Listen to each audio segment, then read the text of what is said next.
All right, welcome back. So in the last video, we were talking about summary statistics, the mean, the median, and the mode, and how to calculate and all the processes for that. And then now, what I would like to do is sort of go on the other side of things. Instead of summarizing data, why don't we turn it into a picture so we can kind of visualize it a little bit better? So we're going to be turning this data into information, stuff that we can use to convey some kind of point, right? So I've got a little a little joke here. This is data from Star Trek, and I'm turning data into information here. Just a little joke, stuff that you're going to have to put up with for the whole semester. So sorry. But this is what you signed up for. So let's get into it. So we're going to be visualizing data. I'm going to show you how to do it by hand, but I'm also going to be using some computer-generated figures with R. Don't worry about the code. I'm not going to require you to do that on your own. I'm just showing you what I used to generate these pictures. So let's get into it. The first and most common way of visualizing data is with what's called a histogram. And all a histogram does is it kind of shows you the shape of the data. And what do we mean by shape? Well, we have these adjectives here that we can use to describe data. Symmetric, oftentimes when we say bell-shaped or symmetric, we mean the same thing. I'm going to show you here in just a second, so no worries. We also use the terms unimodal or bimodal. Both of these are used in describing the mode, right? And then we also have this idea of skewness. What do I mean by that? Well, let me show you. So what are histograms actually doing? So I've got two blank plots written up here, just an X and a Y axis, nothing too special. So I'm going to focus in on this first one real quick. So let's imagine, here's a quick example. Let's imagine that we're in class in person, and I ask you to write down your height on a sticky note, okay? Height in inches, just to keep it all easy, right? Okay, so you've got your height written down in inches, and I ask you to put your sticky note on the figure in between, if your value falls in between these two values or these two values or these two values, put it up there, okay? So essentially what we're doing is we're making kind of like boxes, a range of values in which you can populate, okay? In this case, we're putting our height in inches, and it would probably look something like this. Where 60 inches is like 5 feet tall. There's probably one person, right, maybe in the class. And what we would do is we would draw one bar signifying that there is one person. That range of values occurred one time, right? Somebody is 5 foot here, or maybe 5'1", right? So that 61 falls in between 60 and 62, right?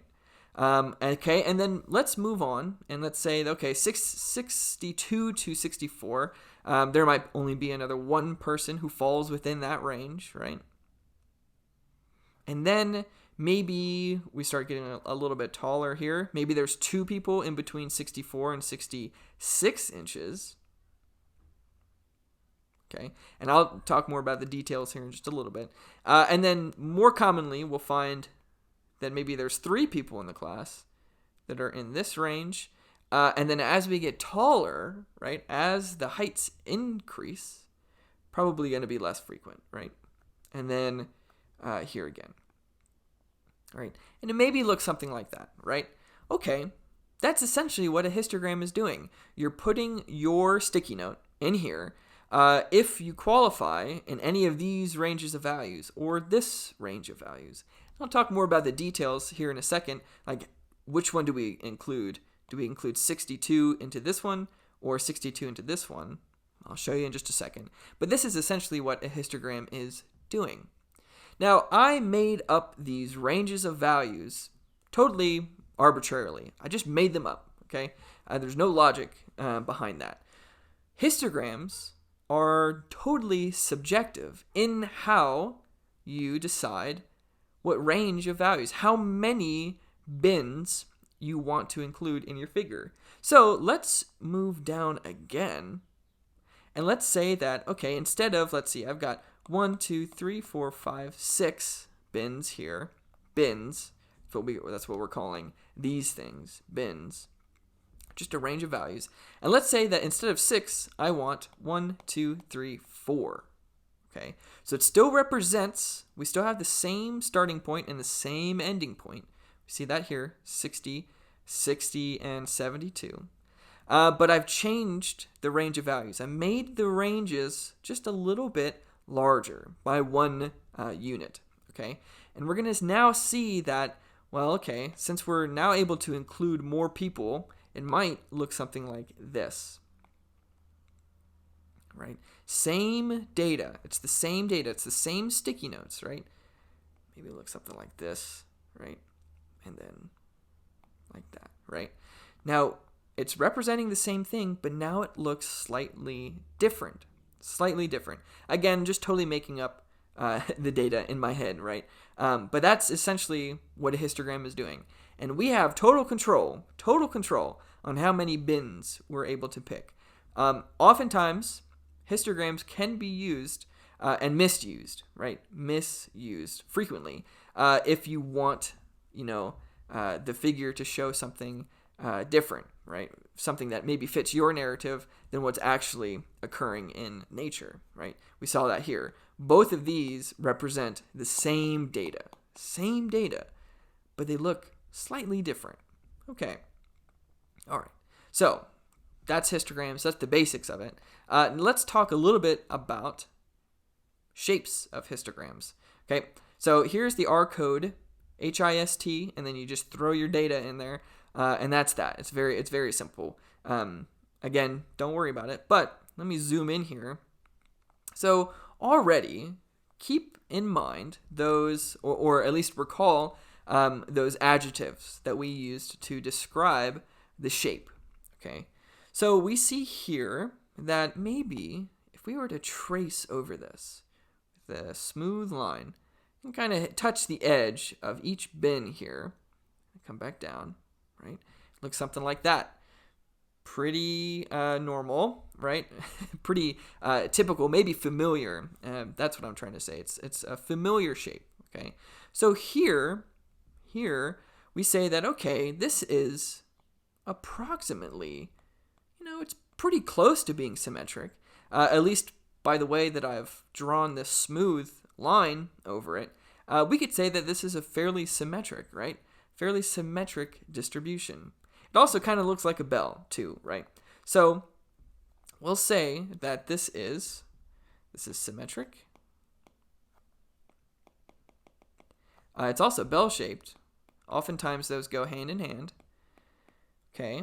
And then what else can we use to describe it? Well, what this histogram represents is data of something, right? So within this histogram, we have our mean, our median, and our mode. We have our mean, median, we have our mean, median, and mode, okay? And that's somewhere in here. Those values are somewhere in this range, okay? And oftentimes, this is very important, our mean, our median, and our mode are about the same value. And they all happen to be, they all happen to be right about there, right? So our mean, our median, and our mode are all right about at the top, okay? So the mean and the median, right, a little bit harder to visualize, but the mode, recall what the mode is. It's the most frequent number, in this case, the most frequent range of numbers that occur in your data, okay? The mean is just the expected value. If I point at somebody in this data set, I say, okay, you're probably right around here, right? Right around, if we trace all the way up to the top, right around this value, right? And then the median represents the halfway mark, right? Represents the halfway mark. And it just so happens that, check it out, it's also right down here, Okay, so about 50% of the data is over this way, and 50% of the data is over that way, over to the left, over to the right. Very cool, right? So we could say that this is, since it only has one peak, it only has one mode, we'll also say that this is unimodal. And then the last thing, since this is a very special case of, this is a very special shape to statisticians everywhere. This is like the shape that everyone always wants. This is just known as a normal distribution. Capital N, normal distribution. Okay, so if I ever ask you on a test, how can we describe the shape of this data? In this case, we're looking at a symmetric, bell-shaped, unimodal, normal distribution. Any of those things would work. I'll give you like a little key, right? So you'll remember. And that's that. Okay, cool. So that's the easiest one to see, right? Very familiar, very common, and it's normal. Look at that. So that's all fine. That's all good. But what about skewed data? Well, already we can kind of see that these data here are not normal. Not normal in the statistical sense, capital N normal, but also not normal from like a visual sense, right? There's something's a little off, something's a little skewed. Okay, so that's fine. Let me, again, and I recommend you do this too, let me draw this line that's kind of touching the corners of each bin, just so we can see the shape a little bit better. These data are skewed, okay? Now, one thing that I want to apologize for, nothing that I've done, but something that somebody did way back in the day when they were determining the names for these things. They got the directions mixed up. And for some reason, statisticians have just decided to go with it. I don't know what happened, but it's very confusing, and I'm so sorry, and I totally get if it takes you a while to get this. It might not take you a while, but totally understand if it does. This shape is skewed to the right. Oh, okay, I hate that. I hate that so much. So the way I like to think of it is that, so all you have a bunch of data over here in the left of the figure, but you've got something over here in the right of the figure that is pushing everything over to the left. So something in the right is pushing over to the left. Now, statistically, nothing is actually pushing anything over. This is just something that I use. I think of this all the time because I still get it mixed up sometimes too. But if the data look like they're stuck over here in the left, that means that there's some imaginary thing pushing it from the right. Okay? That means that the data is skewed right. Okay? I know, so confusing. I hate it so much. I'm so sorry. Okay. So with this, that means that our mode, we still have one mode, so that's fine. That's all cool. Let me get a different color here. The mode's right here, the most frequent range of numbers. Oops. Let me draw it like this. The mode is right here. Okay, so the most frequent range of numbers is still at the top, right? Any peak that you see in a distribution is always the most frequent range of numbers because we're measuring the frequency over here. We're measuring how often something occurs, some range of values. So the peak is always the mode. And in this case, the mode is smaller than the mean and the median. And this is a little bit hard to wrap your head around if you don't think like geometrically, which a lot of people don't, and I totally get that. But if we were to divide this in half and we wanted even halves on each side, we would have to put the line like somewhere right around here. Okay, so if we were to calculate the area of this curve of this side and this side, we would want them to be the same, right? And it turns out that that halfway mark is somewhere like right there. Okay, and then the mean is also is also larger than the mode. The mode is smaller than the mean and the median. So the mean, Lord knows where it is, right? It's probably right around here, right? recall, the way that we calculate the mean is take all the data you have, divide it by how much data you have, and that's just the value, right? It's just some value that falls somewhere on this number line. It can kind of be anywhere. Most likely it's right around there, though. Again, I'm not going to ask you to trace that out if you don't have the numbers to calculate the mean, but the mode is the easiest to see, I think. Okay, so we've got data that's skewed to the right.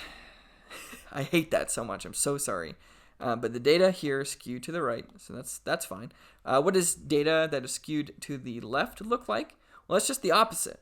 It looks like this. So if we take our smooth line and do this, kind of keeping it along the edge of the bins, it's going to look something like that, right?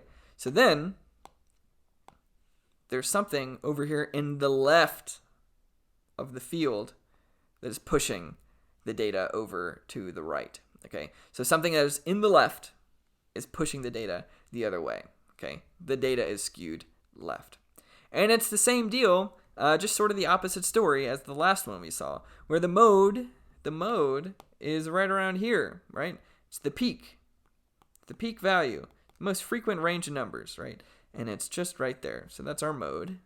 And then the mean and the median, same deal, right? The median, if we were to divide this up into equal halves, be something like this, and the mean is, probably right about there, right? Again, kind of difficult to estimate where the mean and the median would be in skewed data, but it is less than, right, the mode. Okay, so that's all fine. That's all good. Just different shapes of data, different shapes. Okay, so we've talked about skewed data. We've talked about left skewed and right skewed. Those are the only directions they can be skewed. But we can still get some funky ways, some funky distributions regarding the mode. Okay, so what if we have a range of values or two ranges of values that occur right around the same frequency? Well, that would look something like this. Something like this. Okay, so same deal. We've got our frequency over here, and then our x, whatever we're measuring, right? And it just so happens that there are two ranges of numbers that occur at right around the same frequency, right? In this case, instead of a unimodal, we've got two modes, two ranges of values that occur equally as frequently. And that is just known as a bimodal distribution. Bimodal. Okay. Cool. So I've showed you what these shapes look like, but the next thing I want to do is show you how to do it by hand. So I'm going to pause the video. I'll let you take a break. I'm going to sip on some coffee, and then we'll get right back into it.